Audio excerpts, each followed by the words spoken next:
Right, buckle up, everybody, because we're going deep today. We're diving into modern relationships, and especially one question that's causing a lot of buzz out there. Oh, yeah. Lots of buzz, that's for sure. Should they be open to dating women who already have children? Big question. Big question, and you guys sent us this YouTube debate. Yeah. And it is, let me tell you, It's spicy. spicy's a good word for it. Yada and Anton Daniels, they are not holding back. We're going to unpack all of it. What are the arguments? What's really at stake? Love, commitment, family in today's world. It's a lot. It really is, and it's so fascinating how all of these big ideas, they play out in people's real lives. Like, these are choices with big consequences. Yeah, absolutely. So just to set the stage, this YouTube thing, you've got Yada, you've got Anton Daniels, and they are not afraid to share their opinions. Yeah. The whole debate is, should men date women who already have kids? It got pretty intense. Oh, yeah. Right off the bat, you see two totally different ways of looking at it. Yada, he's coming from this place of, like, love and acceptance. He's like, a good woman is a good woman, kids or no kids. Yeah. And he even talks about his own life, how he loves and cares for his wife's child like it's his own. Yeah, and it goes beyond just, accepting the child. He talks about a man needing to step up, lead, guide, protect his partner. He really believes if you're a man who's working on himself, growing in his faith, that should include being open to dating a woman with children. It's interesting how he ties that to personal growth in relationships. Like, having kids doesn't change a man's ability to grow emotionally, mentally with his partner. Right, right. But then on the other side of the ring, we've got Anton Daniels, and he's all about personal accountability and tradition. Big on marriage, sees having kids outside of marriage as, a problem for society. And he brings up those, like, those stats you always hear about how kids raised in single-parent homes, they face these disadvantages. Right. He's really emphasizing marriage, that traditional family structure. He's saying couples should stay together, work things out, for the kids. And it's like they're speaking two completely different languages. Right. Totally different worlds. It's like, what's more important, your own happiness or what society expects? Yeah. Especially when you throw kids into the mix. And there's this one quote from Yada that it really jumped out at me. He says, and I'm paraphrasing a bit here, women should leave relationships that don't have love, safety, or security, and men, they should leave if their partners aren't putting in the same effort. It's a big statement. It shows how our thinking about relationships is changing. People want to be happy, Yada's saying you shouldn't stay in a relationship just because you have kids together if it's not working. Yeah. And then you have Anton, who's all about commitment, sticking it out, working through the tough times. He even says having kids together basically makes you married in God's eyes, Yeah. whether you signed a paper or not. It's pretty interesting to hear that perspective, those traditional values. It shows how important marriage is to him. He sees it as a sacred promise, and he really believes kids do best with both parents at home.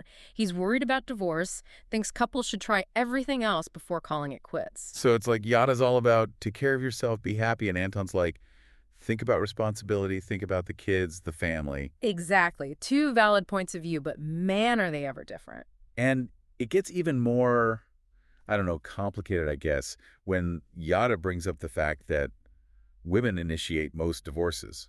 He's basically implying they're choosing to become single mothers. That's pretty bold. Yeah, it is a bold statement. And, statistically, he's right.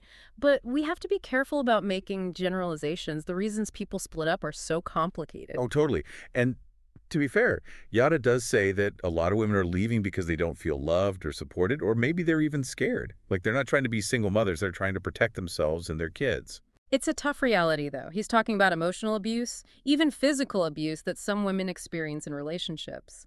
It's a reminder that sometimes leaving is the safest option, even when kids are involved. It's heavy stuff. Mm-hmm. And I thought it was really powerful how Yada pushed back against this idea that women are the only ones to blame when families fall apart. He talked about how many women are left raising kids alone because the fathers just aren't there, not because they chose to walk away. Yeah, and he's speaking from experience here. He became a father figure to his wife's child. It just shows that men can choose to be fathers, even if the kids aren't biologically theirs. Yeah, that's such a good example. Yeah. It challenges the traditional idea of what a family should look like. It's about love, commitment, going beyond just blood ties. Absolutely. And it brings a human element to this whole debate. We can talk about statistics and generalizations, but at the end of the day, these are real people making really tough choices. One thing that kind of stuck out to me was the language Anton was using. Like, he kept using this term, and I'm going to edit this slightly for our listeners, but It's a word that can be really offensive to women who have children outside of marriage. It's definitely provocative. He's got a strong moral compass, and he's making it very clear that he thinks sex outside of marriage is wrong. And Yada called him out on it. Yeah, He was like, this isn't about shaming women. It's about creating an environment where they feel supported to make good decisions. Like, focus on solutions, not judgment. right.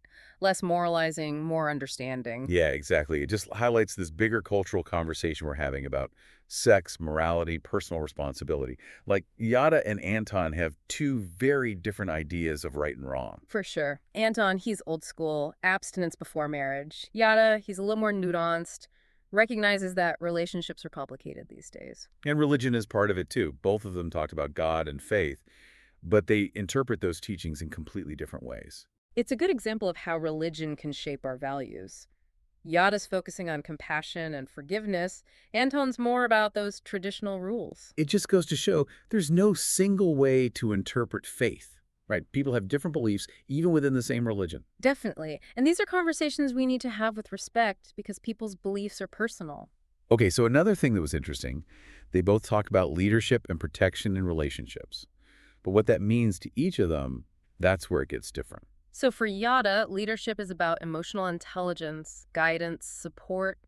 Men should be partners who empower their wives, build respect, work together. While Anton's more traditional, the man's the head of the household, provides financially, makes decisions. It's like a clash between the old way and the new way, right? Yada's more about equality, Anton's more about those classic roles. And it totally changes the advice they give to men and women.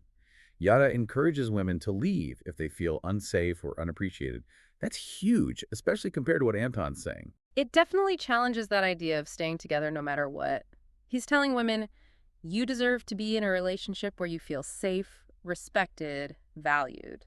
But then Anton's over here talking about commitment, perseverance. Relationships take work, sacrifice, especially when you have kids, even if things aren't perfect. They both have good points. It really comes down to what you believe about relationships. This whole debate, it's really making me think.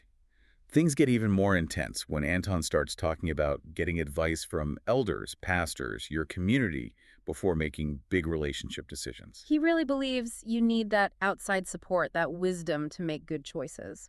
He's all about community, having people guide you through tough times. Especially religious leaders and elders. Like, don't go it alone. Listen to those who've been there before. Yeah, it's a more traditional way of thinking. Your family, your community, they're supposed to help you through life. But Yada pushes back, just a little. He's not saying community's bad, but he doesn't think women should stay in bad relationships just because their pastor or their grandma told them to. He's saying, trust your gut. Prioritize your safety. It's interesting, right? He's like, advice is great, but at the end of the day, you have to make your own choices. It's about knowing yourself and what you need, even if it goes against what everyone else is telling you. It's tough, though. Trying to balance what you want versus what you're supposed to do, that's a big theme in relationships, isn't it? For sure. And it makes you think, who do you trust for advice in your own life? Do you listen to your gut? Or do you go with what everyone else says? It's a balancing act. It definitely is. There's no one answer that works for everyone. You got to figure out what works for you. You know, one of the most powerful parts of this whole debate was when Yada talked about the emotional toll of staying in a bad relationship. He talked about a woman crying herself to sleep every night, trying to pretend everything's fine for the kids, but she's hurting inside. Oh, that's heartbreaking. So many people go through that. It's like a secret pain they carry. And he's saying staying together for the kids, it's not always the best thing. Kids are smart. They pick up on those emotions, even if you don't say anything. It's true. They feel the tension. They know something's wrong. Pretending everything's okay, sometimes that does more harm than good. Yeah. It's not just about protecting them from, like, the actual divorce or separation. It's about protecting them from that emotional stuff, the unhappiness in the house. It's about recognizing that everyone in the family needs to be healthy, emotionally healthy. Yada's saying taking care of yourself, it's not selfish. It's actually good for your kids, too. Like, when you're happy, you're a better parent. He's challenging that whole idea that parents should sacrifice everything for their kids. He's saying a healthy relationship between the parents, that's the best thing for the kids, even if it means making some tough choices. It really flips the script on what we think family should look like. So after all of that, after this whole debate, What does it mean to have a successful relationship today? Like, what does that even look like It anymore? feels like we're making up the rules as we go along, doesn't it? Overly. And we should remember, right, that Yada and Anton, they're both black men. Their experiences, especially in the black community, that shapes how they see Oh, things. yeah, good point. And Yada specifically talks about absent fathers, how that affects black families, especially the daughters. Like, if you grow up without good male role models, it can mess up your idea of relationships. It's like this cycle that keeps repeating. No good dads, so the daughters make bad choices, and then they become single moms, and the cycle just keeps going. It's sad, really. But Yada's trying to say these women, they're not just making bad decisions for no reason. They're hurting. Maybe they didn't have good examples growing up. It's like they're repeating the past. Yeah, it's about understanding where they're coming from, having empathy. We need to look at the bigger picture, not just judge. But Anton, he pushes back. He's like, yeah, it's tough, but women still have to be responsible for their choices.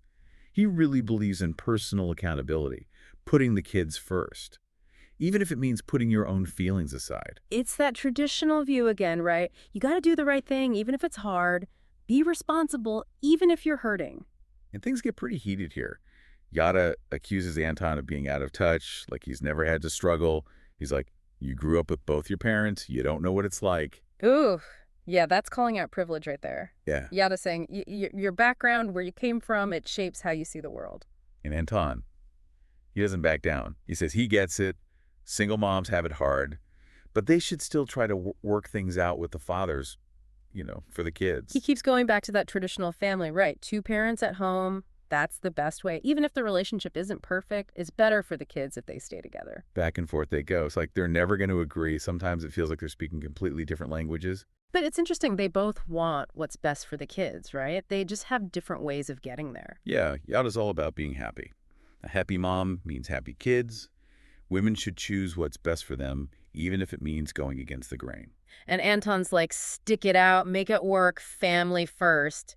It's the classic struggle, right? What you want versus what you should do. It's everywhere in relationships. Absolutely. It's at the heart of it all. So how do we balance this? How do we figure out what's best for ourselves and our kids? There's no easy answer here. Nope, no easy answers. This debate is just making us think about these tough questions. What does love look like? What does commitment mean? What are we responsible for? It's complicated. It's like they're holding up a mirror to society, making us look at our own beliefs about love and family. Exactly. And it makes you question everything, doesn't it? What do I believe? What's important to me? One thing that I liked was that they both used their own lives as examples. Yada talked about being a father to his wife's child. Anton talked about his marriage vows. It makes it feel more real. Oh, definitely. It's not just these abstract ideas anymore. It's real people, real struggles, real choices. It reminds you that behind all the talk, behind the statistics, there are real stories. People are hurting, people are trying, people are making it work. It's messy, right? Life is messy, relationships are messy, but that's okay. We can learn from that. We can learn from the mess. So there's this part where Anton gets really passionate. He's almost yelling at Yada about asking for advice. He's saying, talk to your elders, talk to your pastor, your community, before you make any big decisions about your relationship. He's a big believer in that, right? Don't go through it alone. Get advice from people who are older, wiser, who've been through it themselves. Yeah, like they've seen it all. They know what they're talking about, especially religious leaders, people you respect in the community. It's that traditional way again. Your community is supposed to help you, guide you. But Yada, he pushes back. He says, look, advice is good, but sometimes you have to trust your gut. He's like, what if your pastor or your elders are telling you to stay in a bad situation? You have to put your safety first. It's tricky. He's saying external guidance is good, but you also need to be able to make your own choices. Yeah, like think for yourself, do what's right for you, even if it's hard, even if it means going against what other people say.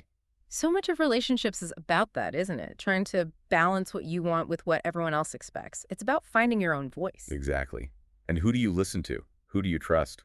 It's tough. There's no easy answer. You got to figure out what works for you. One of the things that really stuck with me was when Yada was talking about the emotional toll of staying in a bad relationship. He talked about this woman crying herself to sleep every night, putting on a brave face for the kids, but inside she's broken. It's hard to hear that, but it's so common. People hiding their pain, trying to keep it together for the kids. And he's saying, staying together for the kids, it's not always the answer. Kids see more than we think.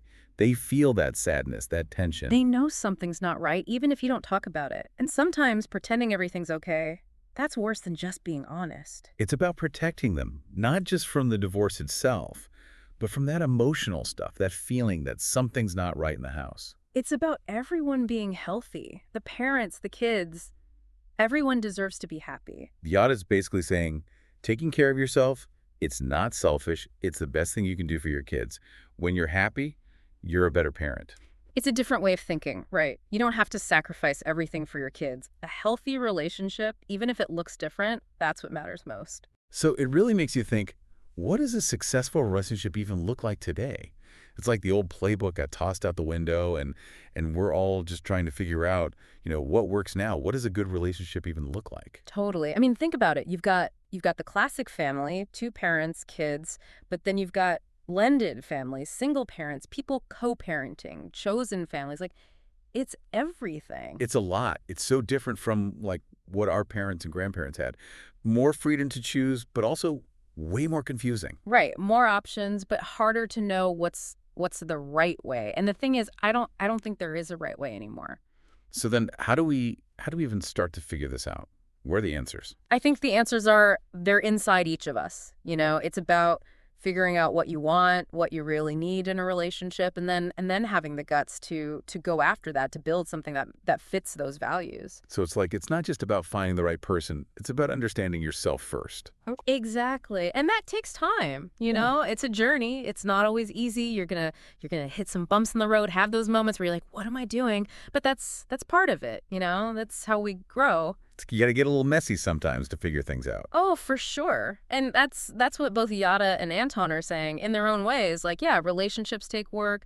You got to be willing to compromise, to grow, both on your own and with your partner. It's about sticking it out even when it's tough, right? Working through the hard stuff together. Exactly. That's where you see the real strength of a relationship. Can you get through the rough patches? Can you come out the other side even stronger? Okay, so after all that, after this whole debate, I mean, where does it leave us? We've heard some strong opinions, probably got everybody thinking, maybe even feeling a little bit emotional about all this. And that's good. Like, we didn't come here to give you all the answers. We want you to ask yourself the tough questions. Right? Questions like, what does a good relationship even mean to me? What are my deal breakers? How do I balance what I need with what my partner needs, what my kids need? Those questions, they're personal. There's no right or wrong answer. It's about what feels right for you, what fits your values. So take some time to think about this, Write in a journal, talk to a friend. Just sit with these questions and see where they take you. It's not about finding this perfect formula for a relationship. It's about understanding yourself better, what matters to you when it comes to love and connection. It's about creating something that feels good, that feels real, that brings you joy. And remember, relationships, they're always changing, always growing. There are going to be good times and bad times, but those are the moments that teach us, that help us become better, I think that's a good takeaway. Relationships are a journey, not a destination. Exactly. And I hope this whole conversation has given you some things to think about, maybe even spark some deeper conversations with the people you care about. Absolutely. Talk to your friends, talk to your family, talk to your partner. It's all about communication. One last thing to ponder, beyond all the rules, all the expectations, what does it mean for you to have a relationship that really feeds your soul, that gives you that deep sense of connection? That's what we're all searching for, right? Couldn't have said it better myself. Well, that's a wrap for this deep dive, everyone. Thanks for joining us, and we'll catch you next time.